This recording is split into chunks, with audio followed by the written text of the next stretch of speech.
यह उनकी सिर्फ पहली मुलाकात थी, लेकिन लड़की की आंखों में गहरी मोहब्बत और खुशी झलक रही थी।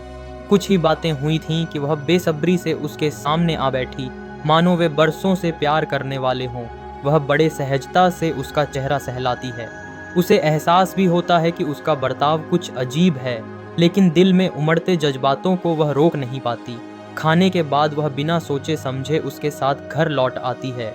वह लालसा से उसे निहारती है, उसके शब्दों को ठीक से सुन भी नहीं पाती। बस यही चाहती है कि जल्द से जल्द उसके साथ प्रेम में डूब जाए। दरअसल जब वह केवल 6 साल की थी, तभी हेनरी उसकी जिंदगी में आ चुका था। उस समय हेनरी के बाल सफ़ेद हो रहे थे और वह एक अधेड़ उम्र के आदमी जैसा दिखता था। क्लेयर ने सतर्क होकर उसकी पहचान पूछी। हेनरी ने समझाया कि वह एक यात्री है और यह नन्ही बच्ची उसके भविष्य की सबसे अच्छी दोस्त बनेगी। पता नहीं क्यों, यह सुनकर क्लेयर के दिल में अजीब सा दुख उमड़ा। हेनरी दरअसल एक मजबूर टाइम ट्रैवलर था, जो न तो अपने साथ कुछ भी ला सकता था और न ही यह तय कर सकता था कि कब और कहाँ जाएगा। बस एक ही बात तय थी, जिन लोगों से वह हर बार मिलता वे उसकी ज़िंदगी में बेहद अहम जगह रखते। ऐसे लोगों में केवल 2 ही थे और क्लेयर उनमें से एक थी। उससे बिछड़ने के बाद भी क्लेयर अक्सर उसी मैदान में इंतज़ार करती जहां वह आया था। वह कपड़े और खाना भी तैयार रखती, जैसे कोई अदृश्य आभास उसे बताता हो कि हेनरी ज़रूर आएगा। वह हेनरी को अपनी खुशियाँ और गम सुनाती और हेनरी चुपचाप उसकी बातें सुनता। धीरे धीरे अपनापन बढ़ने लगा तो क्लेयर ने उसकी शादी और परिवार के बारे में पूछा। हेनरी ने मुस्कुराकर कहा कि वह शादीशुदा है और अपनी पत्नी से बहुत प्यार करता है। यह सुनकर क्लेयर मायूस हो गई। हेनरी ने कुछ देर सोचा, फिर मुस्कुराया और सच्चाई छिपाकर अगले 12 साल तक वैसे ही उसका साथ देता रहा। जब क्लेयर 18 साल की होकर एक सुंदर युवती बनी, उस समय हेनरी की आंखों में उदासी थी। उसने बार बार उससे माफ़ी मांगी और ज़बरदस्ती उसका पहला किस ले लिया। क्लेयर समझ नहीं पाई कि वह अचानक ऐसा क्यों कर रहा है। इसके बाद वह गायब हो गया और फिर कभी नहीं दिखा।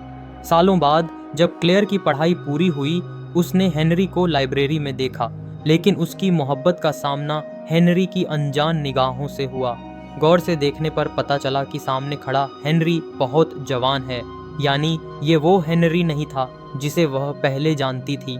असल में आज ही उनकी पहली असली मुलाकात थी, लेकिन क्लेयर का प्यार तो लगभग 20 साल पुराना था, जो ज्वालामुखी की तरह हेनरी को घेर लेता है। उस रात उनकी जिंदगी बदल जाती है। क्लेयर की मौजूदगी ने हेनरी की तन्हाई खत्म कर दी और उसने मन ही मन फैसला किया कि वह क्लेयर को प्रपोज करेगा और यह खबर अपनी मरी हुई माँ को भी सुनाएगा। कुछ समय बाद क्लेयर हेनरी को अपने भाई से मिलवाती है, लेकिन उसका भाई हेनरी से अच्छा व्यवहार नहीं करता। संयोग से हेनरी की अजीब पोशाक देखकर वह और भी शक करता है और फिर वहीं उसका झगड़ा किसी अजनबी से हो जाता है। भाई के सवालों के आगे हेनरी ने अपना सच बता दिया और फिर अचानक गायब हो गया, जिससे भाई हैरान रह गया। वह तुरंत क्लेयर के पास पहुंचता है और चाहता है कि वह तुरंत हेनरी से रिश्ता तोड़ दे। क्लेयर को समझ आ गया कि उसके भाई को अब सारी बात पता चल चुकी है। उसने अपने और हेनरी के बीच बीते 20 सालों की मोहब्बत की दास्तान सुना दी। भाई ने सब सुनने के बाद मजबूरी में हामी भर दी। उधर हेनरी एक ट्रेन के डिब्बे में दाखिल हुआ और एक महिला के पास जाकर बैठ गया। ये चेहरा वह अनगिनत बार देख चुका था, लेकिन हर बार देखने पर उसकी आंखें नम हो जाती थीं। यह समय वह था जब हेनरी मात्र 3 साल का था और उसकी माँ अभी बहुत जवान थी। हेनरी ने भावनाओं को संभालते हुए माँ को अपने और क्लेयर की कहानी सुनाई। माँ को उसकी असली पहचान नहीं पता थी, वह तो बस राहगीर की तरह बेटे और क्लेयर को आशीर्वाद दे रही थी। लेकिन हेनरी के लिए इतना ही बहुत था। जाते जाते उसने माँ से कहा कि उसका बेटा उससे सचमुच बहुत प्यार करता है। वास्तविकता में लौटकर उसने अपने पिता को सब बताया, माँ से मेट्रो में हुई मुलाकात और क्लेयर के साथ का रिश्ता। अंत में उसने पत्नी की शादी की अंगूठी अपने बेटे के हाथों में थमा दी। अगली सुबह जब क्लेयर अभी सो रही थी, हेनरी ने वह अंगूठी उसके हाथ में धीरे से पहना दी। क्लेयर की आंखें खुलीं तो हेनरी ने पास बैठकर अपने दिल की सारी बातें कह डालीं। क्लेयर की आंखों से आंसू छलकने लगे। उसी दिन क्लेयर उसे अपने पिता से मिलाने ले गई। बुजुर्ग पिता इस दामाद से खुश हुए और खुद ही शादी की तारीख तय कर दी। शादी के दिन मेहमान समय से पहले ही मंडप में पहुंच गए, लेकिन हेनरी अचानक वश में न रहते हुए टाइम ट्रैवल में खो गया। दरवाजे पर बार बार पुकार होती रही और भाई केवल टाल मटोल करता रहा। सौभाग्य से हेनरी खिड़की से लौट आया। बस अब उसके बाल कुछ सफेद हो चुके थे। वह बिना कुछ समझाए जल्दी से सूट पहनकर सबके सामने आया। मेहमान उसकी बुजुर्ग सी सूरत देखकर बातें करने लगे, मगर क्लेयर जानती थी कि चाहे उम्र कितनी भी बढ़ जाए, वह हेनरी ही है। पंडित जी ने विवाह के मंत्र पढ़े और दोनों एक दूसरे की आंखों में डूबकर पति पत्नी बन गए। रात को डांस पार्टी में युवा हेनरी भी देर से पहुंच गया। क्लेयर खुशी से झूमते कदमों से उसके पास आई और उसे गले लगा लिया। धीमे संगीत पर दोनों झूमकर नाचने लगे। शादी की दावत खत्म होने पर हेनरी ने क्लेयर को गोद में उठाकर कमरे में ले गया। कमरा छोटा था, लेकिन उसमें उनकी नई नवेली खुशी समाने को तैयार नहीं थी। मगर ठीक उसी समय हेनरी फिर से नियंत्रण खोकर समय यात्रा में चला गया। वह अपनी बचपन की क्लेयर से मिला और उसे अपनी नई शादी की खुशी बताई। छोटी क्लेयर को भविष्य का कुछ पता नहीं था। उसके मन में हेनरी की पत्नी के लिए बस ईर्ष्या और प्रशंसा थी। जब हेनरी वर्तमान में लौटा, पत्नी अब तक जाग रही थी। उसने यह पूरा अनुभव उसे सुनाया। कुछ ही समय बाद दोनों नए घर में रहने लगे। घर छोटा था, लेकिन उनकी जिंदगी बहुत सुखद बीत रही थी। पर जल्द ही हेनरी की टाइम ट्रैवल की कमियां सामने आने लगी। वह न सिर्फ अक्सर क्लेयर के लिए परेशानियां खड़ी करता था, बल्कि बहुत ही महत्वपूर्ण मौकों पर भी वह उसके साथ होने की गारंटी नहीं दे पाता था। जब जब हेनरी गायब होता, तो क्लेयर को अकेले ही पूरे परिवार की जिम्मेदारी उठानी पड़ती। धीरे धीरे यह अकेलापन और उदासी उनके नए शादीशुदा जीवन की खुशी और उत्साह को मिटा देती है। इस बार हेनरी पूरे 2 हफ्ते तक गायब रहा।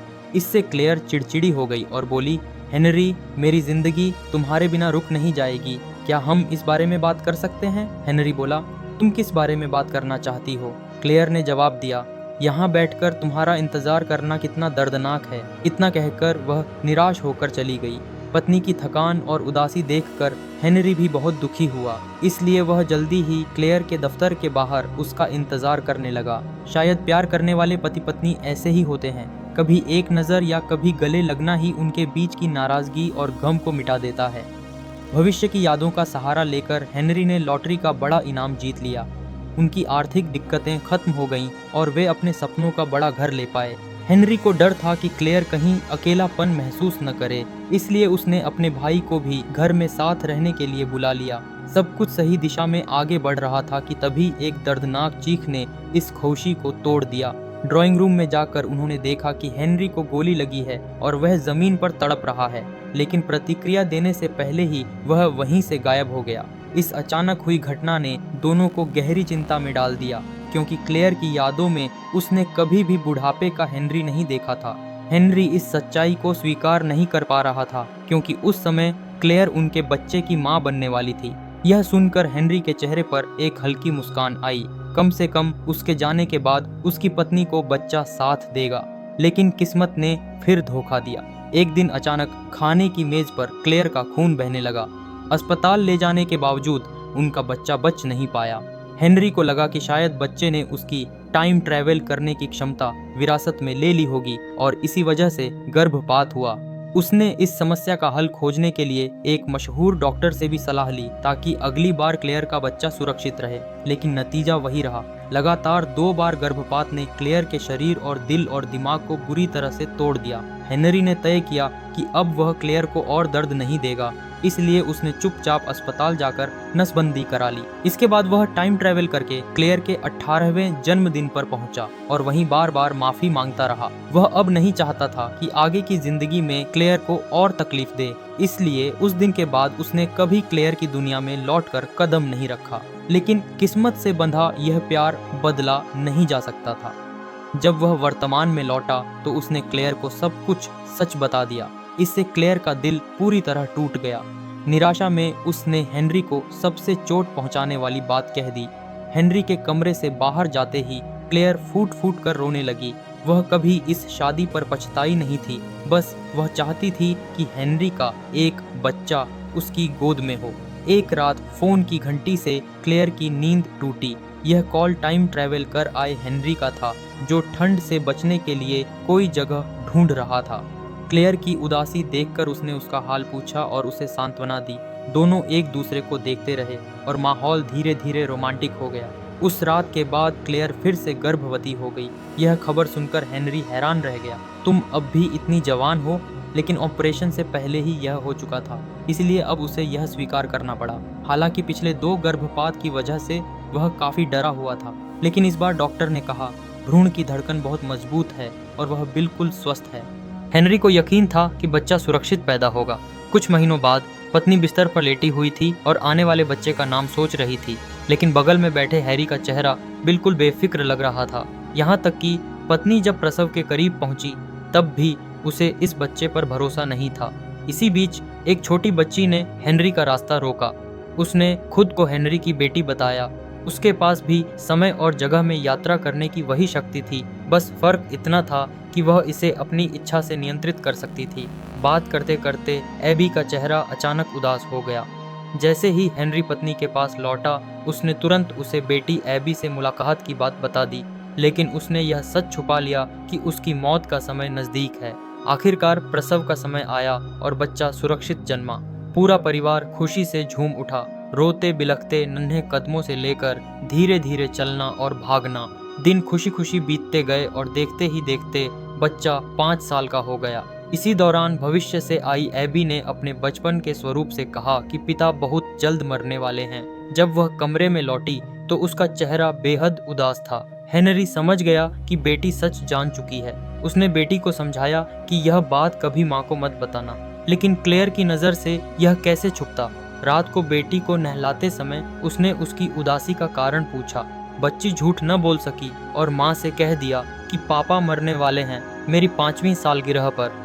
यह सुनकर क्लेयर की आंखों से आंसू बह निकले, लेकिन वह बेटी को अपनी कमजोरी नहीं दिखाना चाहती थी, इसलिए उसे कसकर गले लगा लिया। बेटी को सुलाने के बाद क्लेयर ने हेनरी से सच पूछा। इस बार हेनरी कुछ छुपा नहीं सका। उसका दिल डर और निराशा से भर चुका था। कुछ ही दिनों बाद अचानक घर में चीखें गूंज उठीं। टाइम ट्रैवल से लौटे हेनरी को फर्श पर तड़पते पाया गया। डॉक्टरों ने जांच कर बताया कि उसकी दोनों टांगें बेकार हो चुकी हैं। अब उसे जिंदगी भर व्हील चेयर पर रहना होगा, और अगर इस हालत में वह अचानक समय यात्रा कर बैठा तो किसी खतरे से बचना नामुमकिन होगा। बेटी को डर था कि पापा फिर समय में खो जाएंगे, इसलिए उसने उन्हें गाने गाकर ध्यान भटकाना सिखाया, लेकिन इसका कोई असर नहीं हुआ। आसमान में रंग बिरंगे पटाखे फूट रहे थे। इसी बीच हेनरी समय में खिंचकर अपने घर के आंगन में आ गया। वह रेंगते हुए खिड़की तक पहुंचा और देखा कि उसका परिवार उसके शरीर के इर्द गिर्द बैठा है। वह समझ गया कि उसका अंत नजदीक है। उसने पूरी कोशिश की कि कुछ जरूरी बातें बेटी को सिखाई जाएं। क्रिसमस के दिन फिर वही बर्फबारी हुई जैसी पहले उसकी यात्रा में हुई थी। क्लेयर समझ गई कि अब आखिरी समय आ पहुंचा है। वह उसे अकेले कमरे में बुलाती है। आखिरी बार उन्होंने एक दूसरे को कसकर गले लगाया। क्लेयर ने रोते हुए उसे बताया कि वह उससे कितनी मोहब्बत करती है। उनके होंठ आखिरी बार मिलते हैं। क्रिसमस की आतिशबाजी पूरे आसमान में चमक रही थी। उसी वक्त हेनरी बर्फ से ढके जंगल में पहुंच गया। अचानक एक गोली की आवाज गूंजी। जमीन पर सिर्फ खून का धब्बा रह गया।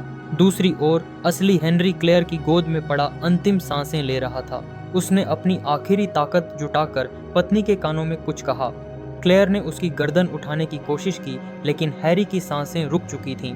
कुछ ही पलों में वह हमेशा के लिए क्लेयर की बाहों में सो गया। क्लेयर धीरे धीरे टूट चुकी थी। हेनरी की मौत के बाद लंबे समय तक वह बिस्तर पर ही पड़ी रही, लेकिन समझदार एबी रोज उसके पास बैठकर उसे संभालती रही और उसका दुख बांटती रही। पता ही नहीं चला कितना समय बीत गया। एक दिन हेनरी फिर से उसी हरे भरे मैदान में नजर आया। यह खबर सुनते ही क्लेयर उसी तरह जैसे बचपन में करती थी, जंगलों को पार करते हुए, फूलों के खेतों से दौड़ते हुए सीधे उसके पास पहुंची और खुशी से भरकर उसकी बाहों में गिर पड़ी।